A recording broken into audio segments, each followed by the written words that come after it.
तस्वीर तुशीर एक बार फिर हाजिर हूँ एक नई अपडेट के साथ। अपडेट ये है कि सफ़ीदों के वासियों के लिए और ख़ासकर युवाओं के लिए एक सौगात लेकर आया हूँ। आज मैं स्टेम एजुकेशन कंसल्टेंट का ऑफिस सफ़ीदों के अंदर खुल चुका है, जिसका हेड ऑफिस मेलबर्न के अंदर है और सेकंड ऑफिस पानीपत के अंदर। लगभग अभी तक की अगर बात की जाए तो 400 से ज़्यादा वीज़ा लगवा चुके हैं। एजुकेशन के लिए एक हब माना जा रहा है। स्टेम का जो भविष्य है वो सुनहरा है और तमाम वो जानकारियाँ आइए जान लेते हैं यहाँ के को फाउंडर से। My name is Aditya Sharma. I am a co-founder of STEM Education. Sir stem को कितना टाइम हो गया है इंडिया में? इंडिया में STEM को हो गया अराउंड 4 years. 4 years. जो मेन ब्रांच है वो कहाँ पर? Main head office? Head office हमारा एक मेलबर्न में है जी, एक पानीपत में है और अब आज सफ़ीदों में हम स्टार्ट कर दिए। तो इंडिया में ये सेकंड ब्रांच है? Second branch. सर सफीदों में ही खोलने की कैसा सोचे कि सेकंड ब्रांच जो है सफीदों जैसे लोकल एक छोटे शहर में हो? मैम सफ़ीदों में मेन रीज़न था कि मुझे ऑफिस क्योंकि मेरे स्टूडेंट्स यहाँ से काफ़ी स्टूडेंट्स आए जो मेरे पास पानीपत भी आते हैं। जी जी। अब उनको मैं एक सर्विस देना चाहता था यहीं पर ही कि वो जीन से भी स्टूडेंट्स आते हैं मेरे पास, कैथल से भी आते हैं, तो उनको सर्विस सफ़ीदों में मिल जाएगी कि ये पानीपत आने की जरूरत नहीं होगी उनको। जी, सफीदों में जो आज ब्रांच खोली गई है वो कहाँ पर है? बेसिकली एड्रेस गोल्डी भाई बताएंगे। स्टेम एजुकेशन सफ़ीदों का एड्रेस है near Maa Bhago Devi hospital, Jind road Safidon, लक्ष्मीवाड़े हॉस्पिटल के सामने। सर एकेडमी का नाम स्टेम है, स्टेम की फुल फॉर्म क्या है? स्टेम की फुल फॉर्म में आप खुद रियलाइज़ करना कि स्टेम का मतलब ये नहीं कि हमने रूट वो नहीं है। इसका मतलब ये है कि साइंस फील्ड से कोई बच्चा जो टेक्नोलॉजी फील्ड से जाना, टेक्नोलॉजी फील्ड से इंग्लिश, इंजीनियरिंग, मैथमेटिक्स सबका मिक्सर है स्टेम। इसलिए फिर हमने जो बच्चे बाहर भी पढ़ने जाते हैं वो बच्चे साइंस फील्ड में भी जाते हैं, कोई इंजीनियरिंग लाइन में भी जाता है, कोई टेक्निकल लाइन में भी जाता है बच्चा, तो उसको मिक्सर ही है स्टेम। स्टेम को 4 साल हो चुके हैं इंडिया में। कितना वीजा अभी तक आप कितने? मैम मैं ऑल ओवर बात कर आपसे ऑल ओवर बात करता हूँ, ये नहीं कि मैं इंडिया की बात कर रहा हूँ। मैं ये इंडिया से काम नहीं करता, काम और भी मतलब और भी कंट्री जैसे मैं वर्क करता हूँ, तो 400+ वीज़ा हमने ग्रांट करा के दे रखे हैं, मतलब 5 साल के अंदर 400 वीज़ा हमारे पास है कंट्री। सर स्टूडेंट्स स्टेम को ही क्यों चूज करें? इतनी सारी एकेडमीज हैं और आजकल तो कंपटीशन भी इतना बढ़ता जा रहा है, स्टेम को ही क्यों? मैम स्टेम को ही क्यों? स्टेम का रीज़न मैम ये है कि मैं बच्चों से जो भी आता है, मेरे साथ स्टूडेंट आता है, तो उसको मैं प्रॉपर गाइड करता हूँ। जो सर्विस यूनिवर्सिटी वाले देने जाते हैं वो सर्विस इधर ही मिलती है। जैसे कि हम कभी फाइल प्रोसेस करते हैं स्टूडेंट की, तो वो हिडन चार्जेस होते हैं, मतलब फाइल के अंदर कोई 1 लाख, कोई 2 लाख, ऐसे कुछ बताते भी नहीं स्टूडेंट्स को। अब हम जो स्टूडेंट को बताते हैं गाइड को एक लाइन पे करते हैं, जो यूनिवर्सिटी की तरफ रिक्वायरमेंट होती है वही रिक्वायरमेंट बच्चों को बता के फाइल प्रोसेस करते हैं उनके सेम रेट पे। ये नहीं कि ट्यूशन फीस एक्स्ट्रा बता दी है। बच्चों को स्कॉलरशिप भी दिलाते हैं, स्कॉलरशिप भी मैं अवेलेबल कराता हूँ स्टूडेंट्स को जो एलिजिबल हैं। रिक्वायरमेंट होती है वही रिक्वायरमेंट बच्चों को बता के फाइल प्रोसेस करते हैं उनके सेम रेट पर। ये नहीं कि ट्यूशन फीस एक्स्ट्रा बता दी है, ऐसा कुछ नहीं। जिस बच्चे को स्कॉलरशिप भी दिलाते हैं, स्कॉलरशिप भी मैं अवेलेबल कराता हूँ स्टूडेंट्स को जो एलिजिबल हैं। एलिजिबिलिटी क्या रहेगी स्कॉलरशिप के लिए? 80+ होना चाहिए CBSE बोर्ड में, 80+ परसेंटेज होनी चाहिए, तो 30% मैं स्कॉलरशिप प्रोवाइड करा देता हूँ यूनिवर्सिटी को। जो स्टूडेंट HBSC से पास आउट हैं उनके लिए क्या रहेगा? HBSC को थोड़ा सा वो कम कंसिडर करते हैं, मेन वो चाहते हैं CBSE बोर्ड को बच्चे आए हमारे पास पढ़ने के लिए। CBSE बोर्ड के जो स्टूडेंट्स होते हैं उनकी IELTS की रिक्वायरमेंट, PT, वो सब स्टेम कौन सी वीज़ा प्रोवाइड करता है? Only student visa, student visa deal करता है सिर्फ, only student visa, nothing else. Sir इतनी सारी एकेडमीज हैं, आफ्टर दैट बहुत सारे लोग। डोंकी का मतलब क्या होता है हिंदी में बता देना मुझे, अब किसको क्या बोलूँ, समझना पूरी आना चाहिए। अब वो प्रेशर उसके ऊपर करते हैं कि लाइक हमें डोंकी में जाना है, डोंकी के लिए वीज़ा। सर तो उनको आप क्या सजेशन देना चाहेंगे जो डोंकी से जाते हैं? हम सजेशन ये है कि जो बच्चों को समझना चाहिए क्या सही है क्या गलत है। अब वो तो हम सब बता सकते हैं, बाकी घर वालों को बताना चाहिए, फैमिली को पता होना चाहिए सही गलत क्या है। अगर जो चीज़ हम सही उसको बता रहे हैं राइट वे में, अगर वो एलिजिबल है बाहर स्टडी वीज़ा पर, तो उसको भी वैसे भी करा के देंगे। ये नहीं कि ऑस्ट्रेलिया, UK, जर्मनी जहाँ के लिए एलिजिबल होगा वहीं करा के देंगे प्रोसेस एप्लीकेशन। कहाँ के लिए वीज़ा प्रोवाइड होना चाहिए CBSE बोर्ड में, 80+% होना चाहिए।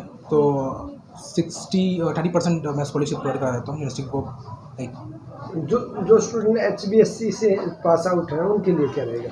HBSC को थोड़ा सा वो कम कंसिडर करते हैं। मेन वो चाहते हैं CBSE बोर्ड को बच्चे आए हमारे पास पढ़ने के लिए। CBSE बोर्ड के जो स्टूडेंट्स होते हैं उनकी IELTS की रिक्वायरमेंट, PT, वो सब क्वाली स्टैम कौन कौन से वीजे प्रोवाइड करते हैं? Only student visa, student visa deal करते हैं sir, only student visa, nothing else. Sir इतनी सारी अकेडमीज हैं, आफ्टर दैट बहुत सारे लोग डोंकी में जाते हैं, इसके पीछे आप क्या रीजन मानते हैं? डोंकी का मतलब क्या होता है हिंदी में बता देना मुझे, अब किसको क्या बोलूँ, समझना पूरी आना चाहिए। जी जी। वो प्रेशर उसके ऊपर करते हैं लाइक हमें डोंकी में जाना, तो उनके लिए वीज़ा। सर तो उनको आप क्या सजेशन देना चाहेंगे जो डोंकी से जाते हम हैं? सजेशन ये है कि जो बच्चों को समझना चाहिए क्या सही है क्या गलत है। अब वो तो हम सब बता सकते हैं, बाकी घर वालों को बतानी चाहिए, फैमिली को पता होना चाहिए सही गलत क्या है। अगर जो चीज़ हम सही में उसको बता रहे हैं राइट वे में, अगर वो एलिजिबल है बाहर स्टडी ऑस्ट्रेलिया में हो जाता है। 6 मंथ की फ़ीस, इंश्योरेंस हम प्रोसेस कर देते थे। स्टैम का क्या चार्जेस रहता है?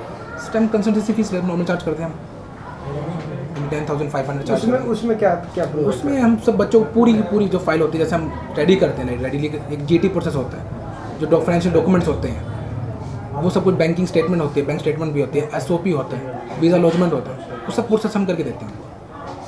सर स्टैम जो है वीजा प्रोवाइड करवा रहे हैं स्टडी का, कौन सी बेस्ट यूनिवर्सिटीज अब्रॉड की आती है इसके अंदर?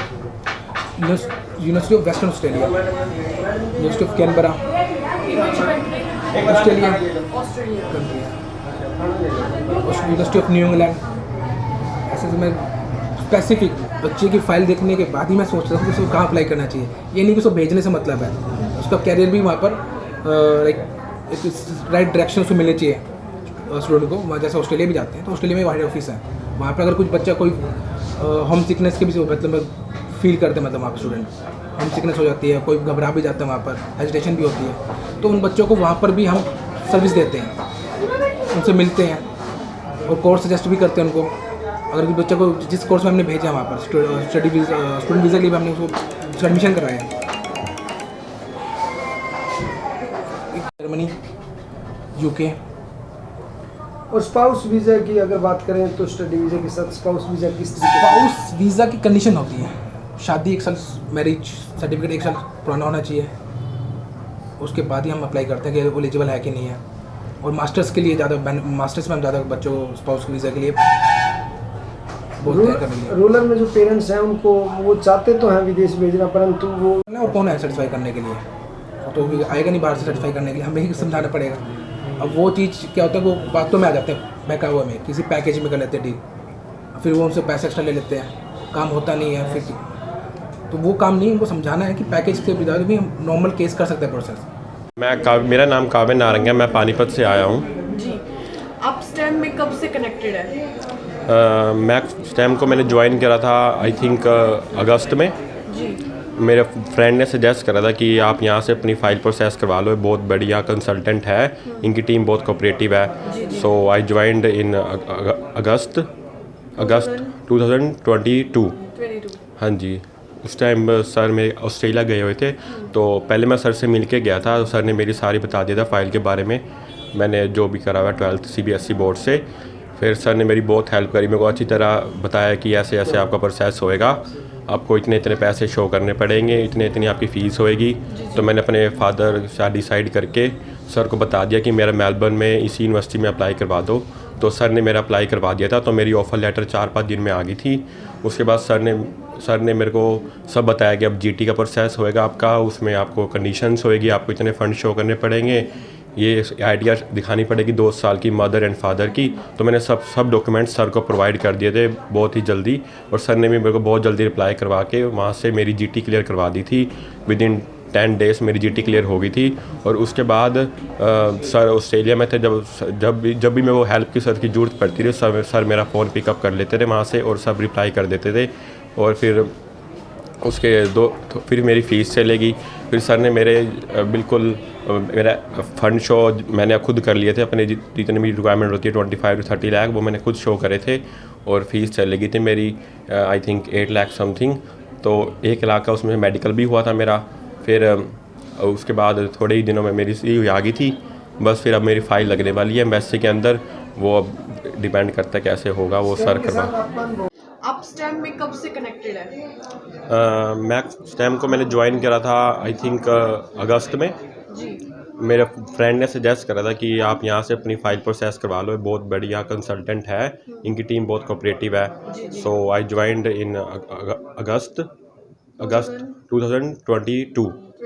हाँ जी, उस टाइम सर मेरे ऑस्ट्रेलिया गए हुए थे, तो पहले मैं सर से मिल के गया था। सर ने मेरी सारी बता दी। अगर आप अपना बेटर फ्यूचर करना चाहते हैं तो आदित्य सर से ज़रूर मिले एक बार, उनकी सजेशन लें कि आप कैसे आपको ऑस्ट्रेलिया या किसी और भी कंट्री जाना है। बट आई थिंक सर यानी कि जो भी बच्चों को बताते हैं वो बिल्कुल जेन्युइन इन्फॉर्मेशन, ऑथेंटिक इन्फॉर्मेशन होती है, तो ज्वाइन करना चाहिए आपको। अदर अकेडमी से अगर हम कंपैरिजन करें तो यहाँ पर आपके experience I think if you want to go Australia so you should discuss to sir surely, because sir Australia के लिए एक्सपर्ट है। इनकी एक और ब्रांच ऑस्ट्रेलिया में है, स्टेम एजुकेशन इन मेलबर्न। इनका बड़ा भाई है वहाँ पे, तो ये अच्छी तरह डील कर लेते हैं ऑस्ट्रेलिया के फाइल्स को, और कनाडा भी करते हैं और न्यूजीलैंड भी, अदर कंट्रीज़ UK वगैरह करते हैं सर। 3-4 वर्षों से पानीपत में भी आईलेट्स के लिए तैयारी कराते हैं, और आज तक कोई ऐसी बात वहाँ से नहीं आई, बल्कि बच्चे आकर के बताते हैं कि उस सफ़ेदों में भी खुला है। बहुत बच्चे विदेशों में गए हैं वहाँ से शिक्षा प्राप्त। जो ब्रांच 3 साल से वहाँ से कर रही है और जो ब्रांच यहाँ खुली हो तो वो भी अच्छा करें। विशेष तौर पर आज हरियाणा डे पर मेरे को अच्छा और भी लगा, पानीपत से भी अच्छा लगा, क्योंकि मेरा विधानसभा क्षेत्र है, मेरी जन्मभूमि है। यहाँ पर ऐसे बुद्धिजीवी लोग आकर के ऐसा काम करते हैं तो अच्छी बात है। मैं इस संगठन को जो भी साथी मिलकर के ये कार्य करते हैं उनको बहुत बहुत शुभकामनाएं देता हूँ। और हरियाणा डे भी आज, इस पर हरियाणा दिवस पर पहली जनवरी को मेरी तरफ से बहुत बहुत शुभकामनाएं। सर, बच्चों को भविष्य में सक्षम कितने साबित होगा ये कार्यालय सक्षम?